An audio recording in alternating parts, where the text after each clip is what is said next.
Assalamualaikum warahmatullahi wabarakatuh. Halo semuanya. Perkenalkan, kami dari kelompok 1 yang beranggotakan. Di sini kami akan menjelaskan tentang permintaan dan penawaran.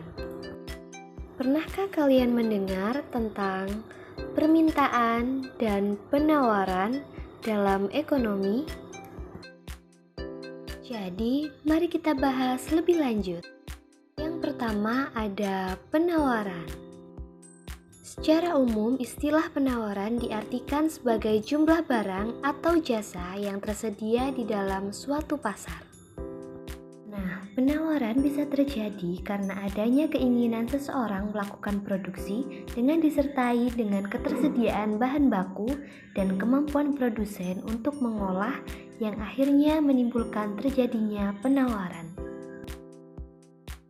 Adapun faktor-faktor yang mempengaruhi penawaran, yang pertama harga barang itu sendiri, harga faktor produksi, biaya produksi, teknologi, jumlah pedagang, dan kebijakan pemerintah. Jadi, bunyi hukum penawaran, jika harga suatu barang naik, maka jumlah penawaran akan naik. Namun, jika harga suatu barang turun, maka jumlah penawaran juga ikut turun. Yang kedua ada permintaan. Secara umum, istilah permintaan bisa diartikan sebagai jumlah barang atau jasa yang diinginkan atau dibutuhkan oleh pelanggan. Permintaan bisa timbul karena adanya suatu keinginan atau kebutuhan yang disertai kesediaan seseorang dan juga kemampuan seseorang untuk membeli dan menimbulkan terjadinya permintaan. Adapun faktor-faktor yang mempengaruhi permintaan, yang pertama, harga barang itu sendiri, pendapatan konsumen, perkiraan di masa mendatang, distribusi pendapatan, usaha produsen, dan juga jumlah penduduk. Nah, sedangkan bunyi hukum permintaan sendiri berbunyi, apabila suatu harga barang naik, maka jumlah permintaan akan turun. Dan apabila suatu harga barang turun, maka jumlah permintaan akan naik. Nah, hukum permintaan dan penawaran itu berlaku dengan memperhatikan asas ceteris paribus, di mana asas tersebut menyatakan bahwa semua faktor itu dianggap konstan atau tetap. Di sini kita juga akan membahas apa sih pengaruh hukum permintaan dan penawaran terhadap munculnya suatu harga.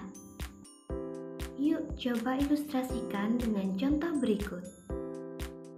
Bayangkan kita adalah seorang penjual cupcake yang mempertimbangkan modal dan keuntungan yang ingin diperoleh. Anggap saja kita mematok harga sebesar Rp5.000 per pieces cupcake dan orang-orang mulai berdatangan untuk membeli. Namun, karena sudah habis, para pembeli berpindah membeli cupcake di kedai pesaing kita, yang ternyata pesaing kita mematok harga yang lebih mahal. Namun, masih saja banyak didatangi oleh pembeli. Jika saja kita tidak kehabisan stok, kita masih bisa berjualan. Wah, ternyata pada saat cupcake sudah restock, ternyata pembeli semakin banyak dan jumlah permintaan semakin naik. Berikut ini grafik yang menunjukkan hubungan antara harga dan jumlah penawaran dari sudut pandang penjual. Nah, di sini kita dapat mengambil kesimpulan bahwa semakin tinggi harga barang, maka semakin banyak pula barang yang ditawarkan oleh penjual. Grafik ini disebut dengan kurva penawaran. Nah, dan ini adalah grafik yang menunjukkan hubungan antara harga dan jumlah penawaran dari sudut pandang pelanggan.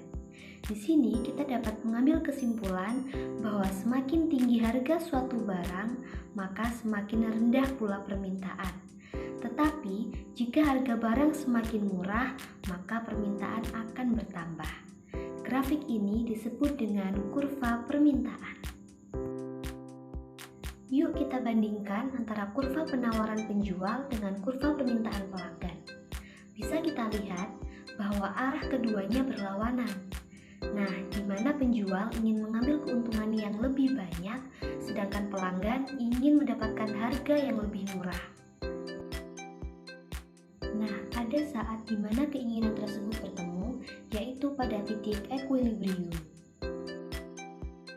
Titik equilibrium atau titik keseimbangan harga adalah kondisi di mana jumlah barang dan harga yang diinginkan oleh pelanggan sama dengan jumlah barang dan juga harga yang ditawarkan oleh penjual.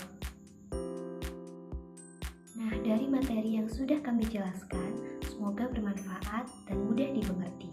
Sekian penjelasan dari kami, terima kasih. Wassalamualaikum warahmatullahi wabarakatuh.